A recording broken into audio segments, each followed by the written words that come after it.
또 수요일이 되었습니다. 3일 예배 드려야죠. 아직 준비 못하신 분들 준비 찬송하는 사이에 준비들 잘 해주시기를 빌고 준비 기도 뜨겁게 하셔서 주님이 받으실 만한 그런 예배로 드릴 수 있도록 하시기 바랍니다. 우리 95장 찬송하겠습니다.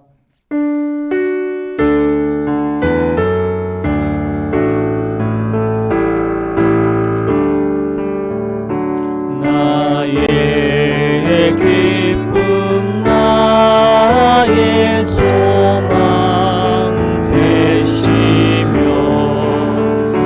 나의 생명이 되신 주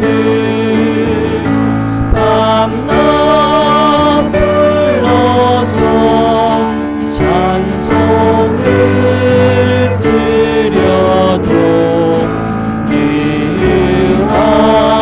하신 마음 뿐일세 나의 사모하는 선한 목자는 어느 가까운 동산에 양의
이제 다 같이 마음 온전히 모아서 주님 앞에 예배 드리십시다.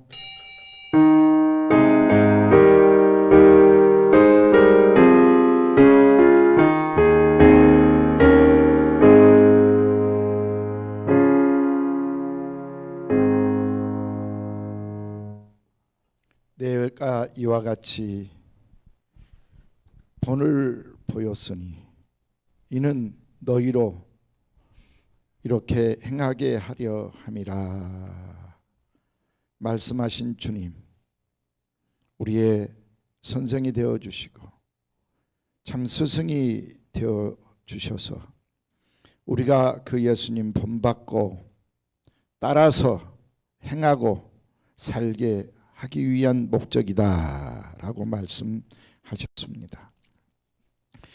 예수님을 믿고 따른다 하면서도 과연 얼마나 예수님을 닮아가고 있는지, 얼마나 예수님 말씀대로 행하며 살아가고 있는지 정말 부족하고 또 부족하고 죄스러운 것뿐입니다. 예수님 용서해 주옵시고 주님을 믿는 성도답게 하늘나라 백성답게 말씀으로 믿음으로 살아갈 수 있는 저희들이 될 수 있도록 저희들을 변화시켜 주시옵소서. 아버지, 우리와 함께 하셔서 우리를 통해 영광 받으시기 원하시는 주님, 영광의 도구가 될 수 있도록 우리가 영광의 도구로 합당한 사람으로 변해갈 수 있도록 주님 지켜주시고 인도해 주시고 성령님으로 역사해 주셔서 나의 완악한 마음, 못된 마음 변화시켜 주시옵소서. 오늘 또 말씀 들으면서 이런 변화의 은혜가 있게 하시고 예수님 닮아가는 축복이 있게 하여 주시옵소서. 우리 구주 예수님의 이름으로 간절히 기도드리옵나이다. 아멘. 94장으로 하나님 앞에 영광 돌리겠습니다.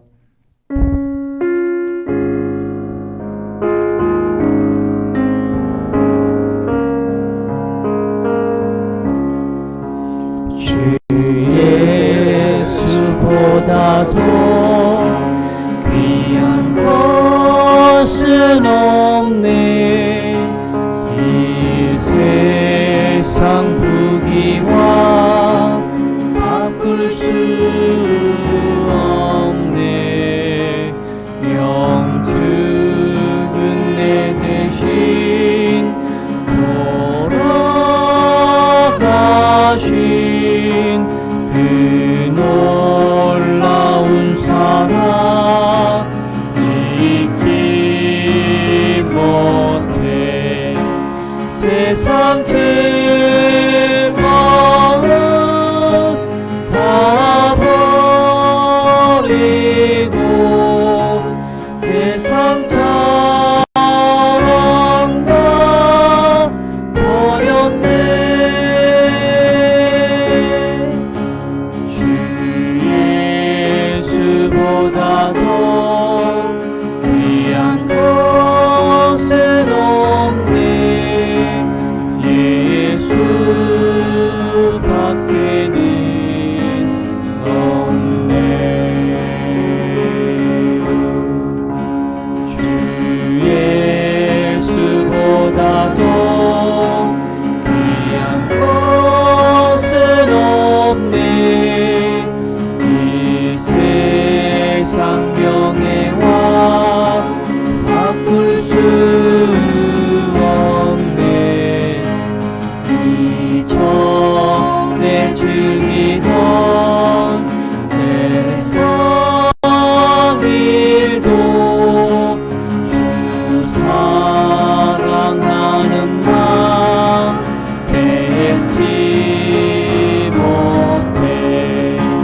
세상 즐거움 다 버리고 세상 자랑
오늘 예배를 위해서 박성호 집사님께서 기도 인도하시겠습니다.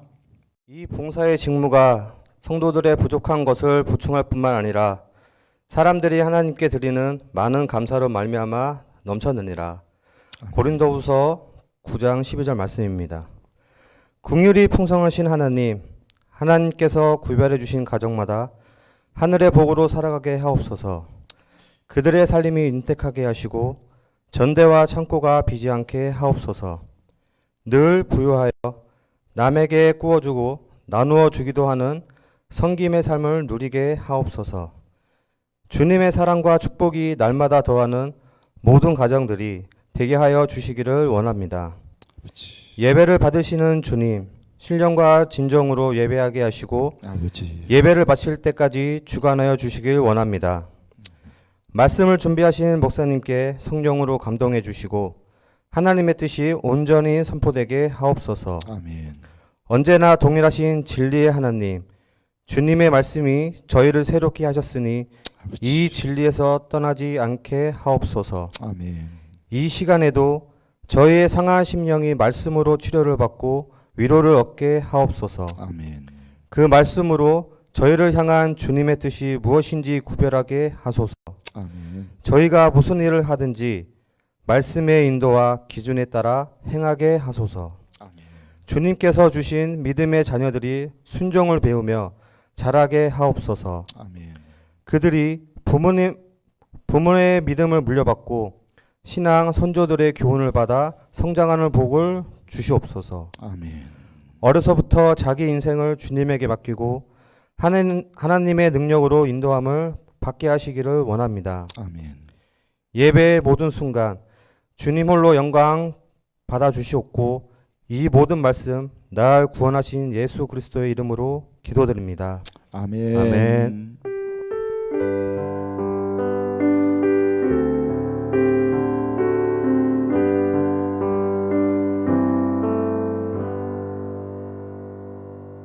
하나님의 말씀 누가복음 5장 3절로 6절 말씀까지를 보겠습니다. 예수께서 한 배에 오르시니 그 배는 시몬의 배라. 육지에서 조금 떼기를 청하시고 앉으사 배에서 무리를 가르치시더니 말씀을 마치시고 시몬에게 이르시되 깊은 데로 가서 그물을 내려 고기를 잡으라. 시몬이 대답하여 이르되 선생님, 우리들이 밤이 새도록 수고하였으되 잡은 것이 없지만은 말씀에 의지하여 내가 그물을 내리리이다 하고 그렇게 하니 고기를 잡은 것이 힘이 많아 그물이 찢어지는지라. 아멘. 자, 우리 96장 찬송하겠습니다. 96장 찬송한 후에 우리 뜨겁게 한번 기도하는 시간 갖겠습니다. 몸이 아프신 분들 위해서 더 뜨겁게 기도해 주시고요. 또 우리 신망회와 엘리엘 성도님들 또 기관들 위해서 기도해 주시고 특별히 늘 부탁합니다마는 말씀을 증거하는 저를 위해서도 뜨겁게 기도해 주시기를 부탁을 드립니다. 왜냐하면 제가 은혜스럽게 말씀을 증거해야 여러분들에게도 은혜가 끼칠 거 아니겠어요? 또 제가 정말 하나님의 말씀 그대로 전파해야 여러분도 말씀을 받아 먹을 거 아니겠어요? 제가 잘못돼 버리면, 잘못 인도하면, 잘못 가르치면 다 잘못되고 말거든요. 저를 위해서도 뜨겁게 기도 부탁드리겠습니다. 찬송합니다.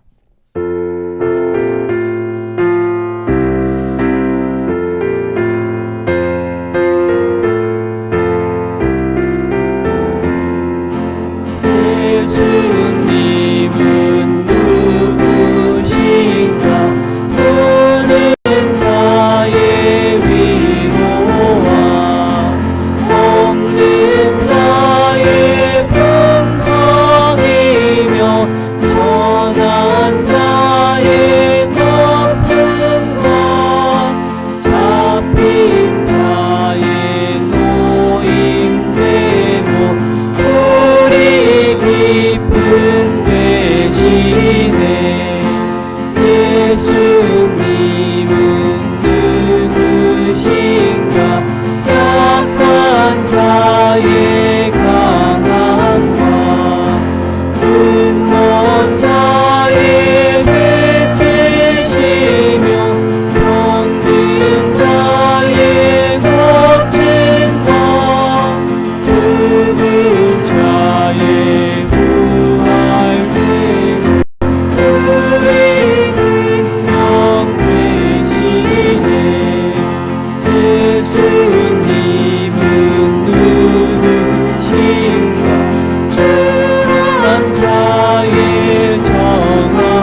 세상의 구주시며 모든 왕의 왕이요 심판하신 주님 되고 우리 영광 되시네. 같이 기도합니다. 아버지 하나님, 지금까지 지켜주신 신망에, 지금까지 함께해 주신 엘리엘, 지금까지 축복해 주신 귀한 성도님들, 주여 일일이 살펴주시고 함께하여 주셔서 늘 은혜롭고 강건하며 하나님 앞에 영광을 돌릴 수 있도록 도와주시옵소서. 특별히 몸이 아프신 분들 주여 원합니다. 하나님의 축복이 있도록 역사하여 주시옵소서. 치료하여 주시옵소서. 주님께서 창조하신 그대로 아버지 하나님 고쳐 주시옵소서. 아버지, 속해 있는 우리 기관들과 심령들 모두를 주님 사랑하셔서 아버지 하나님, 이상 주님의 말씀에 은혜 안에 붙어 있을 수 있도록 주여 함께하여 주시옵소서. 코로나로 고통스러운 기관들 아버지 감염되지 않도록 지켜 주시옵소서. 아버지, 이제 종이 말씀을 증거해야 될 텐데 주여 함께해 주시옵소서. 아버지, 사탄이는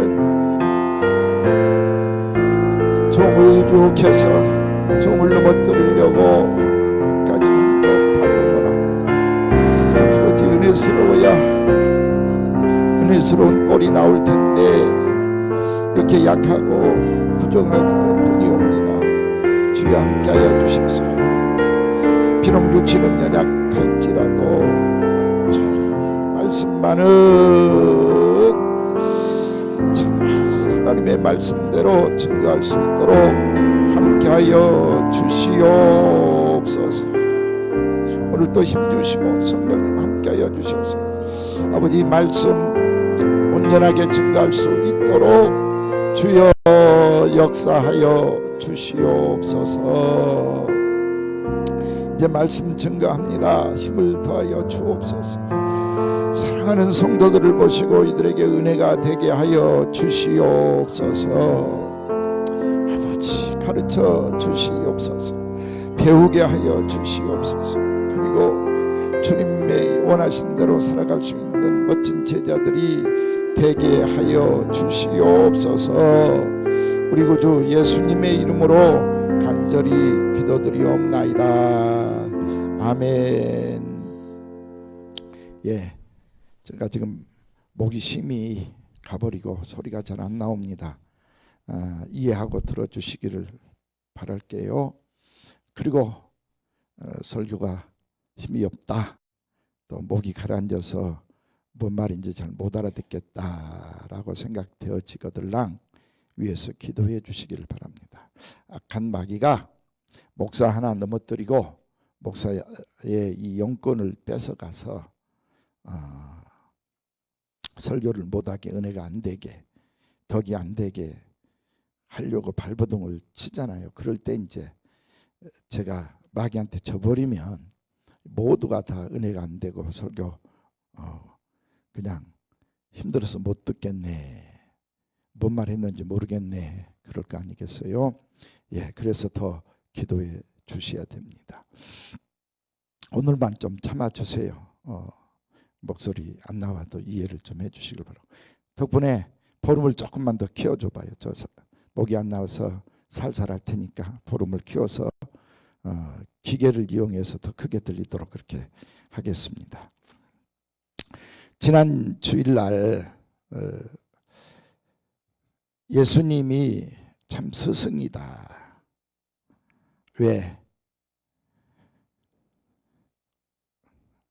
예수님께서 우리에게 본을 끼쳐 주셨고 이 가르쳐 주신 본을 우리로 하여금 따라서 행하고 살게 하기 위해서다라고 말씀을 드렸습니다. 오늘은 좀 더 구체적으로 예수님이 참 스승이신 이유에 대해서 성경대로 좀 살펴보도록 하겠습니다.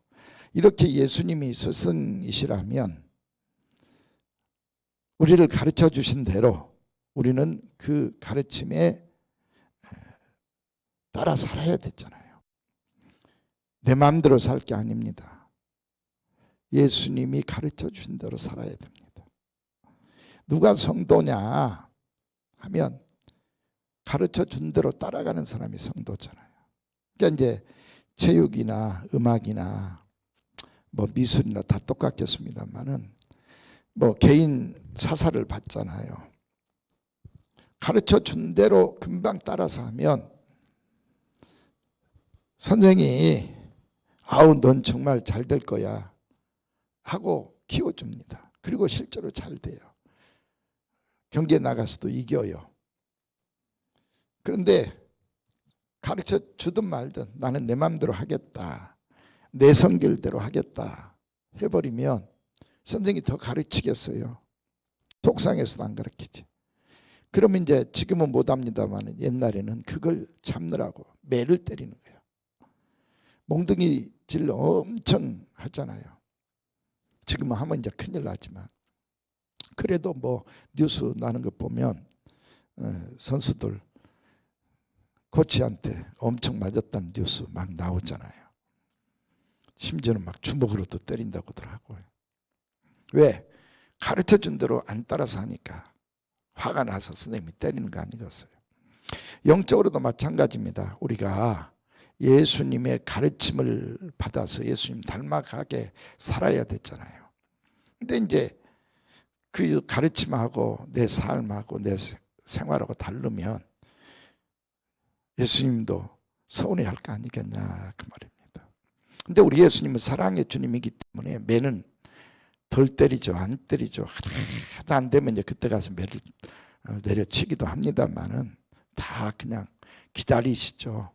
근데 기다리는 동안은 중요한 것은 내게 복이 없다라고 하는 거죠.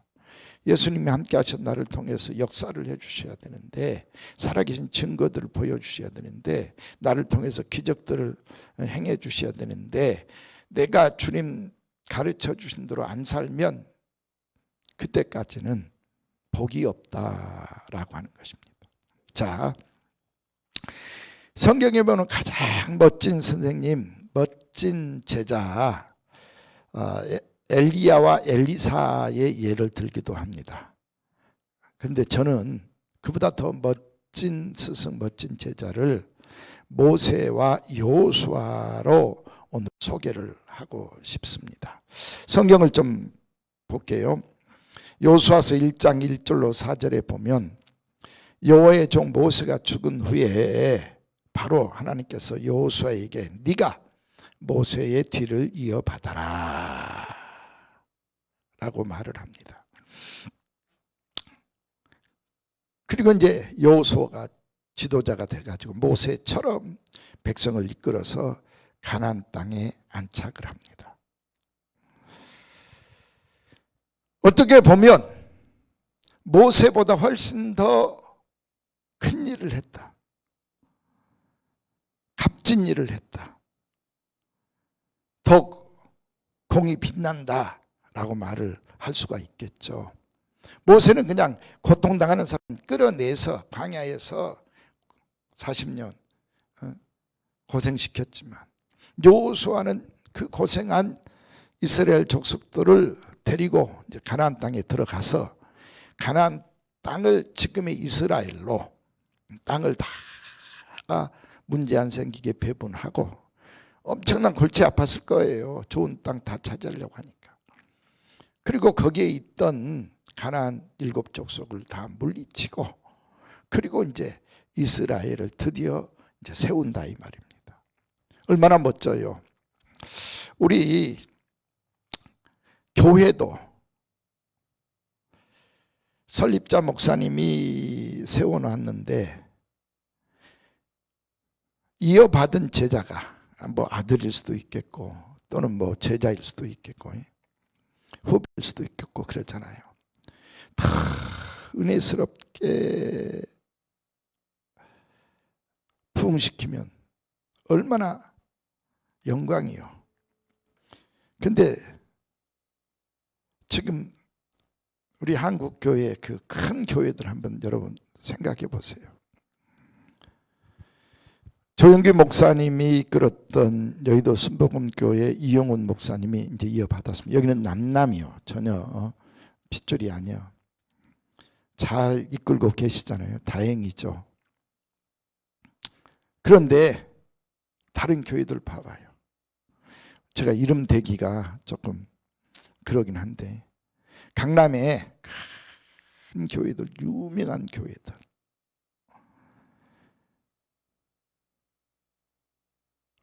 제자가 잘못 이끌어가지고 후계자가 잘못 이끌어서 계속 문제가 생기고 소용돌이 속에. 그리고 지금은 설립자 목사님이 계실 때는 우리나라에서 뭐 첫 번째, 두 번째, 세 번째, 네 번째 그랬거든요. 근데 지금은 그냥 조그만 교회, 그냥 일반 교회처럼 되어버렸다 그 말이에요. 왜? 그 제자들이, 후계자가 제대로 하지 못해서 그래요. 법인들도 그렇습니다. 후계자가 더 빛을 발하는 그런 재단도 간혹 있어요. 근데 확률이 10%가 안 되는 것 같아요. 뒤를 이어서 받은 사람들이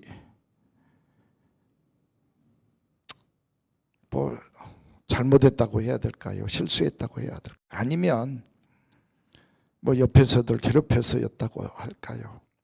어쨌든 문제가 막 일어나가지고 심지어는 문을 닫고 법인을 뺏기고 참 안 좋은 그런 경우가 90%예요. 지금 너무너무 안타까워요. 모세와 여호수아를 통해서 우리가 배워야 합니다. 멋진 스승, 멋진 제자. 자, 출애굽기 17장 14절 말씀을 보고 지나갈게요. 스승에게는 하나님이 이렇게 명령합니다. 너는 내가 말한 것을 기록해서 너의 제자 여호수아의 귀에 들려서 외우게 해라. 가르치라는 거거든요. 가르쳐라. 정말 모세가 여호수아에게 가르칩니다. 이 하나님의 말씀대로 살도록. 그래서 진짜 모세의 스승에게 들은 여호수아는 그대로 살려고 노력을 해요. 그래서 여호수아에게 하나님이 함께 해주시고 이 큰 역사를 이루어낼 수 있도록 그 사명을 다 마칠 수 있도록 하셨다 그 말입니다. 그러니까 가르쳐 준 대로 다 배워서 그대로 행했던 여호수아. 저는 이 말씀에 참 은혜가 돼요. 출애굽기 33장 11절 말씀을 보면 모세는 진으로 돌아오나 눈의 아들 젊은 수종자 여호수아는 회막을 떠나지 아니하니라. 무슨 말일까요?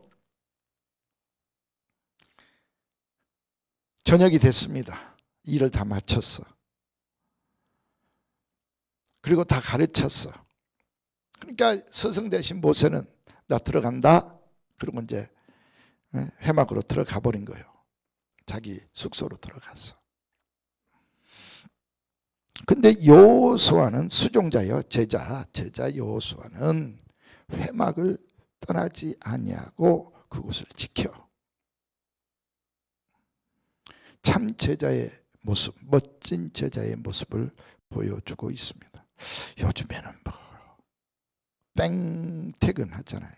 땡 하면 그냥 우리 같은 경우는 땡 하기 전에 줄 서서 기다리다가 땡 하면 도장 찍고 가려고 그러잖아요.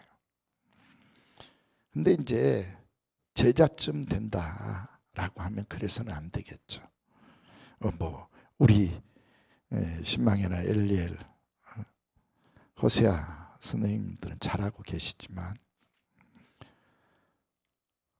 먼저 모세요 가서 쉬세요 하고 가시도록 하고, 그리고 한 번 더 돌아보면서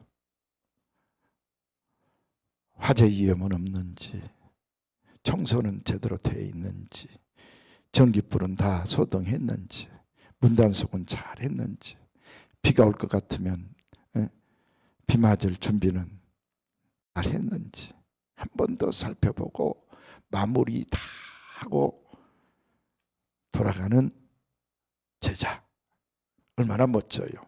여호수아는 그랬더라라고 하는 것입니다. 그러니까 아무나 제자 되고 아무나 후계자 되는 게 아니고 정말 배워서 그것을 실천하고 또 더 수고하고 헌신하고 더 갈고 닦아서 영광스럽게 만들어내는 제자가 되어야 된다라고 하는 것입니다. 석가모니 제자들도 잘했다고 해야 되겠죠. 그 가르침을 지금 2500년이 지납니다만 불교가 성행하니까. 근데 그보다 더 잘한 게 이제 예수님의 제자들인 것 같아요. 500년 후인 예수님이 나타나셔 제자들을 길렀어요. 근데 이제 세계의 종교로 제자들은 발전시켰잖아요. 멋진 제자들의 모습이 아닌가라고 생각을 해봅니다. 오늘 본문 말씀 보면 베드로라고 하는 제자가 나옵니다. 왜 예수님이 참 스승인가라고 하면 저는 이렇게 표현을 하고 싶어요. 예수님한테 배우면, 따라서 한번 해봐요. 일생이 바뀐다. 일생이 바뀐다. 여러분들의 일생도 예수님 만나서 바뀌어진 거잖아요. 여기 계신 분들 다 예수님 만나서 일생이 바뀌어진 거. 저도 마찬가지고 모두 다 예수님 때문에 일생이 바뀌어졌잖아요. 근데 어떻게 바뀌어졌느냐가 중요한 거죠. 이왕이면 더 멋지고 더 휘황찬란한 바뀜이 있었으면 좋겠어요. 일생이 바뀌기는 바뀌었는데 물리적인 일생이 바뀌어. 예수님 때문에 교회에서 만나서 결혼을 하고 우리 같으면 직장생활하고 이런 물리적인 것보다도 진짜 화학적인 변화, 완전히 내 자신이 변화되는, 내 마음이 변화되는 그런 일생의 바뀜의 역사가 있을 수 있기를 빌겠습니다. 저야말로 정말 완전히 바뀌었어요. 물리적인 모습도 바뀌었잖아요. 농사꾼의 아들 장애인에서 이제는 목사로 영적인 일을 하는 사람으로 이렇게 바뀌었으니까. 근데 그보다 더 중요한 건 마음이 바뀐 거예요. 마음이. 그 열등감과 또 분통, 증오 가지고 있던 마음들 다 던져버리고 예수님 마음처럼 살려고 인정 안 해주겠지만 저는 개인적으로는 그래도 부드럽고 온유하고 겸손하고 또 근검하고 또 말씀대로 살려고 하는 김양원으로 하나님이 바꿔주신 것 같아요. 인정하고 안 하고는 각자의 주관적인 생각이니까 저는 그렇게 생각한다 그 말이에요. 베드로의 일생이 바뀌어버렸습니다. 그는 어부였습니다. 어떤 면에서 보면 완전히 실패한 어부였다라고 말씀을 드릴 수가 있겠죠. 실패한 어부. 근데 예수님이 오신 거예요. 그리고 그 배를 이용해서 뭐라 그래요? 밤새도록 가르치시더라 라고 말을 하고 있습니다. 네, 한번 볼까요? 3절 말씀에 보면 예수께서 한 배에 오르시니 그 배는 시몬의 배, 시몬은 베드로죠. 베드로의 배. 그리고 그 배에 앉으사 배에서 뭐라고요? 무리를 가르치시더라. 스승이 되신 거고. 거기서 말씀을 듣고 있는 사람들은 이제 예수님의 제자가 되기 시작하는 순간이 있잖아요. 말씀을 가르치시고 계시더라.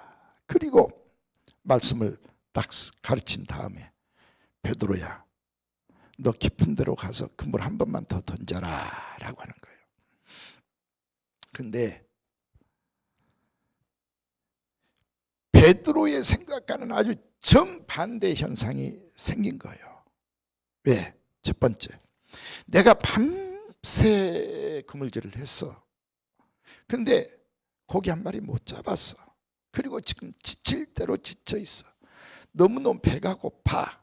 그리고 빨리 이제 가서 쉬어야 또 저녁에 고기를 잡으러 나와. 이게 이스라엘 이게 갈릴리 바다인데요. 갈릴리 엉적이 말하면 이제 민물이죠. 민물, 호수. 근데 너무 바다처럼 크니까 그냥 바다 그럽니다. 이게 바다로 제가 호칭을 쓸게요. 짠물이어서 바다가 아니고 넓어서 바다라고 하는 것 같아요. 큰 호수니까. 끝이 안 보여요. 어마어마하게 커요. 자, 그런데 중요한 것은 이 민물 고기를 잡을 때는 밤에 잡아야 된다. 두 번째는 깊지 않은 곳에, 깊은 데는 없어. 다 이렇게 먹이 활동을 하기 위해서 육지 근해로 가까이 이제 몰려오는 걸 잡는다 그 말이에요. 그런데 깊은 데로 가서 그물을 또 던지라라고 이야기하고 있어요. 두 가지 면에서 베드로는 그걸 수용할 수가 없어요. 거부해야 돼. 근데 사람도 그렇습니다. 수용성 인간. 누가 말을 하든지 그걸 받아들이는 거야. 그래서 그렇구만요. 예, 알겠습니다. 예, 제가 더 잘하겠습니다. 이런 삶을 사는 사람은요, 복 받아요. 사랑받아요. 잘 돼요. 근데 이제 거부성, 반박성 삶을 사는 사람들이 있어요. 누가 말만 하면 내가 왜 그래야 되는데, 왜 내가 당신 말 들어야 되는데, 내게 이로운 말, 좋은 말도 안 받아들이고 튕겨내. 탁구공처럼 텅텅 튕겨내. 그러면 그 사람 가는 데는 계속 다툼과 불행과 갈등. 안타깝잖아요. 지금 베드로가 예수님의 말을 정면으로 반박하고 거부하고 튕겨내야 할 두 가지 이유를 지금 말씀드렸어요. 근데 베드로가 예수님의 제자가 되는 첫 번째는 수용을 했다는 거예요. 예수님의 말씀을 받아들이는 거예요. 그러니까 성도들이 복을 받는 것도 목사가 예수님은 이제 안 보니까 그 대리권을 이제 목사한테 주었으니까 교회 내에서는 목사가 말을 할 때 예, 아멘 할 때는요 잘 돼요. 큰 문제도 해결이 돼요. 또 하나님이 막 더 역사도 해줘요. 근데 이제 어느 순간 그건 목사님 말씀이고 설교고 강대상에서는 설교해야 되니까 그렇게 말씀하시는 거고 하면서 자기라고 하는 장막을 딱 쳐. 그리고 하나님의 말씀 목사가 아무리 권면을 하고 해도 안 들어. 그러면 그 다음부터는요 역사가 안 일어나.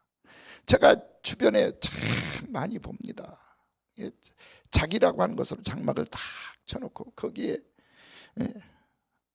맞지 않는 소리 하면 텅텅 튀겨내면 정말 이제 더 이상 말을 해주고 싶지도 않고 그냥 당신 알아서 하세요 하고 놔둘 수밖에 없더라라고 하는 거죠. 베드로는 그걸 받아들입니다. 수용을 하는 거야. 예, 알겠습니다. 제가 밤새 밤이 새도록 수고를 했지만 잡은 것이 없습니다. 그랬잖아요. 5절에 5절 말씀 볼게요. 시몬이 대답하여 이르되 선생님 우리들이 밤이 새도록 수고하였으되 잡은 것이 없지만은 말씀에 의지하여 내가 그물을 내리겠습니다. 수용했다 이 말이야. 예수님의 말씀을 받아들였어. 밤새 했지만 못 잡았어. 그리고 깊은 데로 다시 가라 해도 깊은 데는 고기 없어요. 못 잡아요. 내 경험상. 그런데 하겠습니다. 수용을 했어. 그랬더니 고기가 많이 잡혀서 그물이 찢어질 정도였더라. 그뿐이에요. 이제는 너는 사람 낚는 어부가 되라 라고 말씀을 하고 있습니다. 마가복음 1장 17절에 말씀하는데요.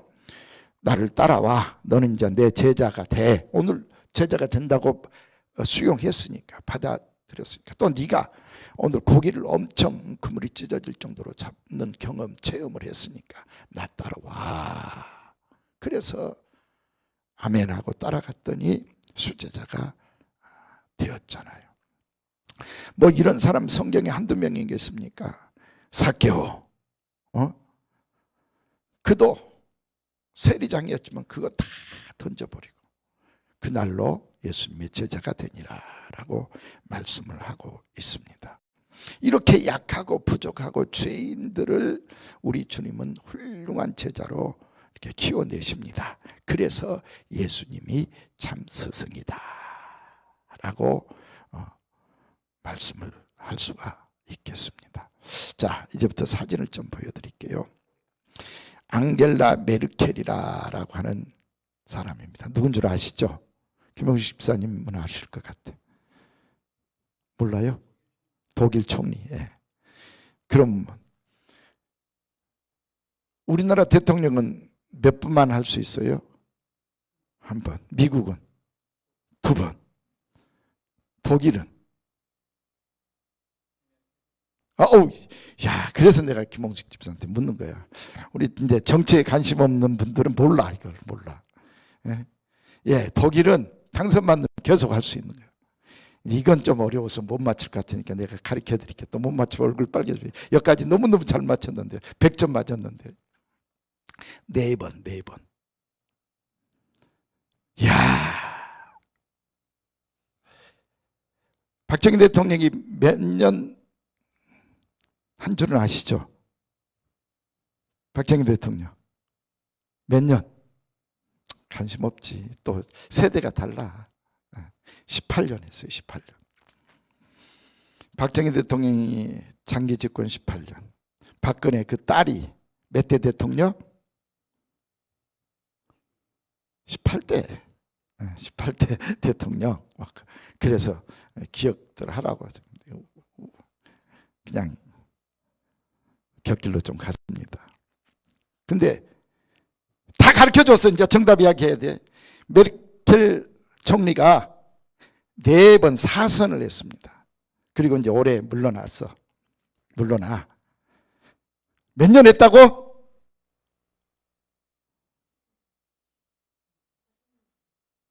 무슨 16년이요. 18년 했어요. 18년. 딱 18년 하고 물러는 거예요. 똑같아요. 그래서 지금 제가 이야기하는 거예요. 그것만 물어봐. 그러면 무슨 당이요? 무슨 당? 당도 모르지. 알아두세요. 기독당이에요. 기독당. 기독교 민주연맹. 기민당이라죠. 기민당. 기민당으로. 기독교 당이요. 쉽게. 기독교 당을 이끌고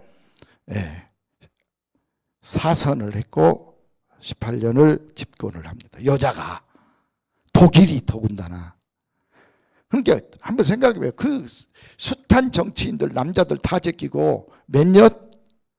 18년 동안 장기 집권을 하잖아요. 독일이. 자, 요즘 이제 그 사임을 하니까 뉴스가 계속 이 총리 뉴스가 나와요. 그래서 제가 좀 알려드리려고 보여주세요. 독일 기독교 민주동맹 기민당을 이끌고 최초의 여성 당수 겸 원내 총무가 됐고 2005년 9월 최초의 여성 총리가 되었다. 그리고 최초의 사선 총리, 독일 역사상 사선 총리. 한 번, 두 번 하면 그 다음부터 안 시키는데 사선 총리가 됐다. 더 놀라운 것은 우리나라 문재인 대통령 장관 중에 한 명이라도 야당한테 줬어요, 안 줬어요? 안 줬어. 심지어는 국회 상임위원장 6대 4로 나눠서 야당에게 주거든요. 근데 이번에는 100대 빵이야. 전체 상임위원장을 다 차지하잖아요. 장관들도 그렇고. 근데 이 메르켈 총리는 30%를 야당한테 할애를 했어. 와, 이건 정말 아마 다른 사람 정말 못할 일이에요. 안 될 일이야. 자기 반대자가 30%가 생기잖아요. 근데도 그렇게 했다 이 말이에요. 근데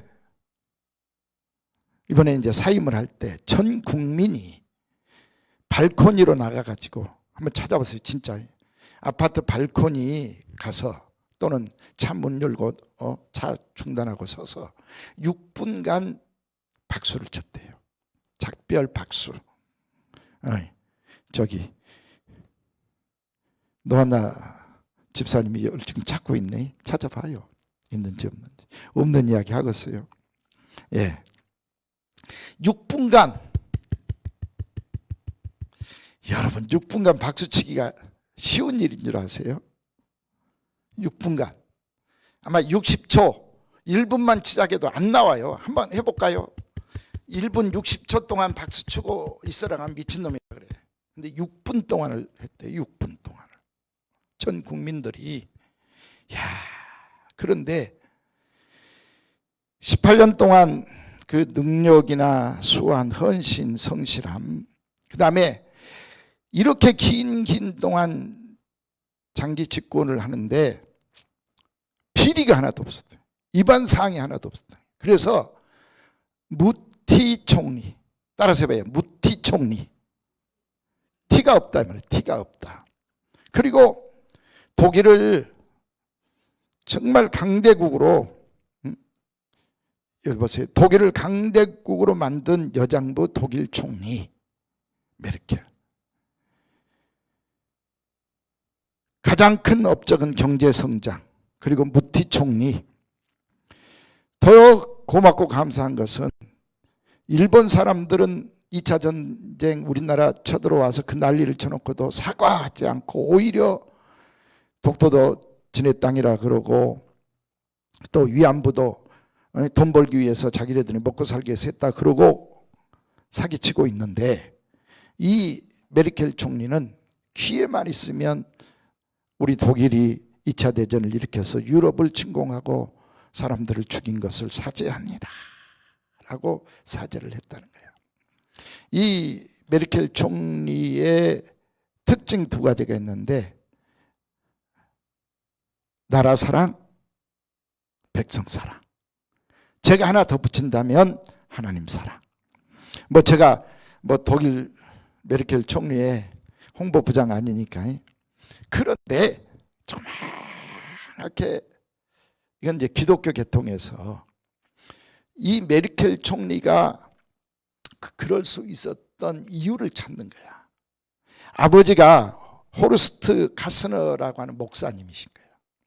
근데 여러분 아시죠? 270만 명이 통독되기 전에 동독, 서독 나뉘어졌을 때 동독 공산주의에서 못 살겠다고 270만 명이 서독으로 망명을 해요.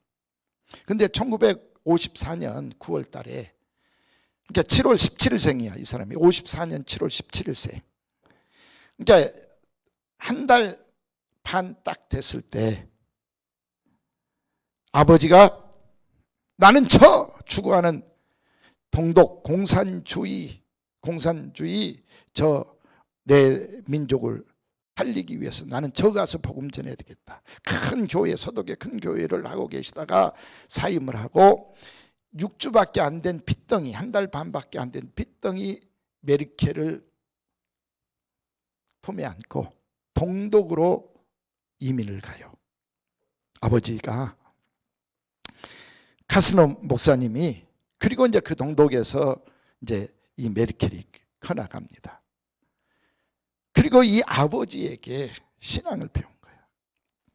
그래서 이제 이렇게 이제 우동수 선교사라고 하신 분이 이제 썼어. 선교사님, 독일 선교사님이 썼어요. 메르켈 총리가 이렇게 위대한 총리가 된 것은 좋은 스승 두 사람을 뒀기 때문이다. 그런 거야. 하나는 아버지, 정말 아버지 카스노 목사님한테서 잘 배웠고, 두 번째는 예수님을 스승으로 그는 받아들였다라고 하는 거예요. 이게 본론이야. 지금 제가 앞에 이 메르켈 총리를 띄운 이유는 예수님을 스승으로 모시고 예수님의 제자가 된 메르켈, 여자입니다. 그 동독에서 고향은 동독이 아니 탄생은 서독에 있었으니까, 그러나 한 달 반 만에 동독으로 가서 거기서 컸으니까 동독 여인이야. 동독 여인. 여러분 아시죠? 그 출신이 얼마나 중요해요. 독일이 되면서 동독 사람들 안 써줘, 안 알아줘. 또 숫자도 적었어, 투표에도 쳐. 그런데 동독 출신이면서 사선 18년 동안 재임을 한 이 엄청난 위력이 어디서 나왔냐 하면 예수님을 스승으로 둔 것에서부터 시작이 되어졌다. 어떻게 보면 이 메르켈의 일생을 바꿔놓았잖아요. 그렇습니다. 우리 예수님은 사람들의 일생을 이렇게 바꿔, 그러니까 참 스승인 거야. 그래서 이제 목사도 마찬가지. 목사를 만나서 일생이 바뀐 사람들이 많을수록 교회가 부흥되는 거 아니고 또 하나님께 영광되는 거 아니겠어요? 근데 물리적인 건 저도 많이 바꾸네. 제 옆에 와서 이렇게 직장생활, 신앙생활 하고 또 결혼해서 같이 살고 집 사고 이런 거. 그런데 정말 화학적인 변화. 예수님이 나의 구세주입니다. 예수님이 나의 참 스승입니다. 예수님의 가르침대로 살겠습니다 라고 변화되는 사람들이 많아져야 될 텐데, 이게 정말 안타까움이다 라고 생각을 해 봅니다. 또 하나 예수님이 참 스승이신 것은 죽어가는 사람들을 다 살려내서 죽지 않고 영원히 살 수 있도록, 듣고 또 듣는 이야기 아니겠어요? 그러니까 다른 것은 스승이 좀 돈 잘 벌게 만들어주고 좋은 직장 가게 만들어주고 시험에 합격하게 만들어주고 경기 나가서 이기게 하는 스승들은 많이 있죠. 그런데 예수님처럼 죽어가는 자들을 살려내가지고 영원히 살 수 있는, 완전한 행복을 누릴 수 있는 저 천국 생활, 영생을 주시는 선생님은 예수님밖에 안 계시다 믿으시기를 바랍니다. 그래서 지금 이제 내가 신앙생활 한다라고 하는 사람들 한번 생각해 봐야 돼요.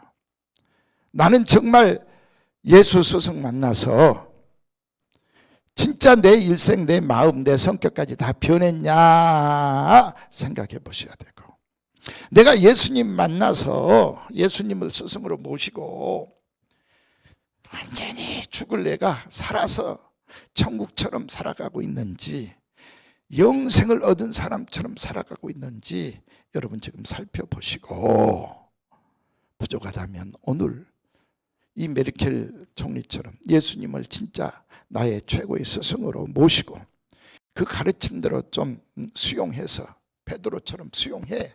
받아들여. 싫은 소리를 해도 받아들이고, 예 알겠습니다, 좋은 소리 하면 또 아멘으로 받아들이고, 진짜 모든 것 내려놓고 상대방 말, 예수님의 말 받아들이는 그런 제자가 되시라 그 말이에요. 오늘 이런 축복이 여러분에게 함께 할 수 있기를 주의 이름으로 간절히 축원을 드립니다. 찬송하십시다. 243장 찬송할게요. 저 요단강 건너편에 화려하게 베는지 누가 주셨어요? 예수님이 주셨습니다. 나의 스승 되신 예수님이 지금 내 집을 예비하고 계십니다. 내가 그 예수님의 가르침대로 살아서 얼른 가서 나의 스승 예수님 만나 뵙기 원합니다. 사모하는 마음으로 찬송하십시다.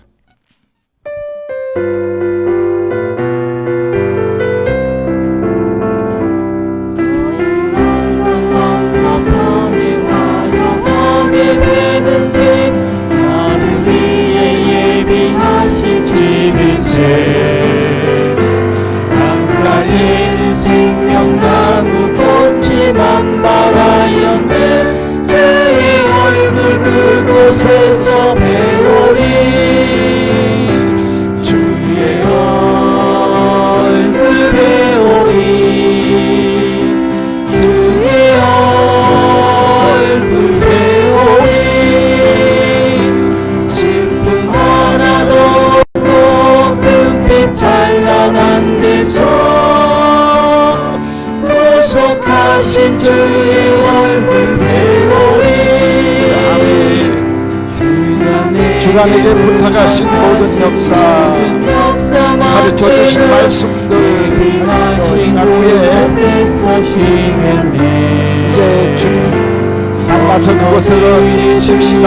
영광 할렐루야 부를 때 나의 음성 그 노래에 합하리. 주의 얼굴 배우리. 주의 얼굴 배우리.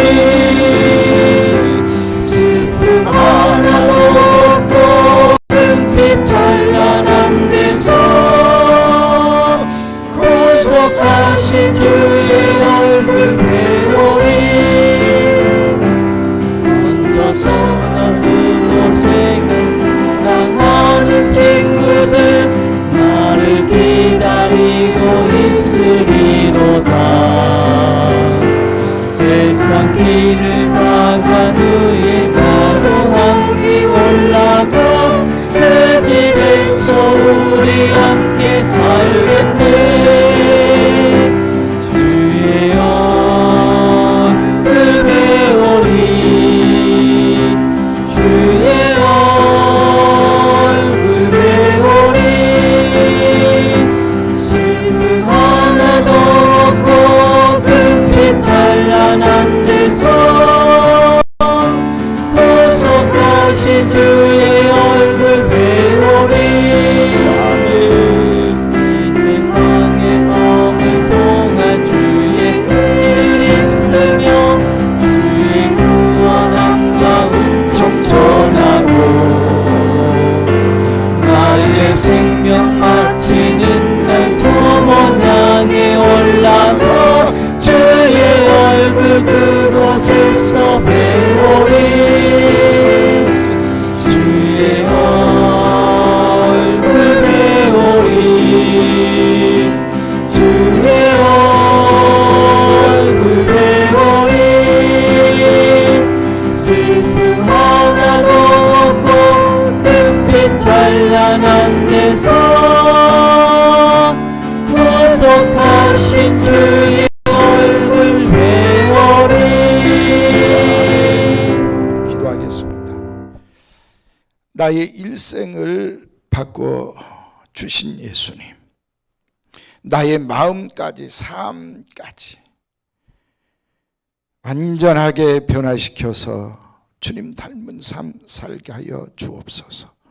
내게 천국 영생을 주신 스승 되신 예수님, 세상에 그 누구가 내게 이 영생을 줄 수 있겠습니까? 우리 주님뿐인 줄 믿습니다.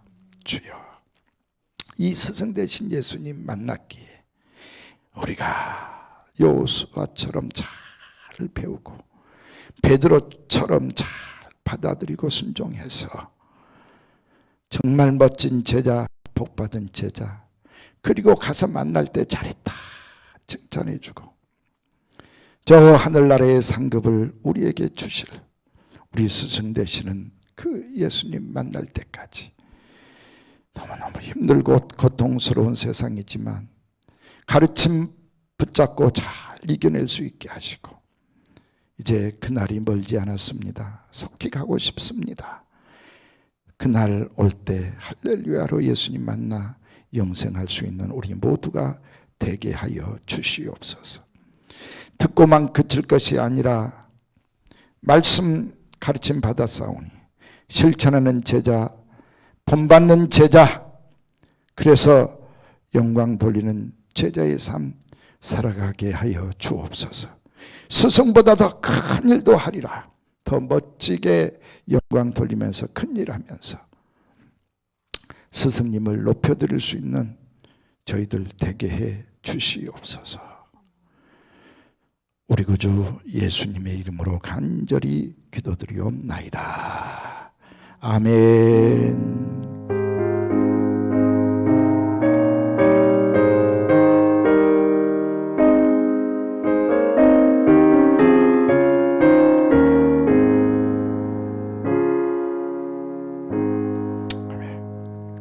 수고들 하셨습니다. 감사합니다.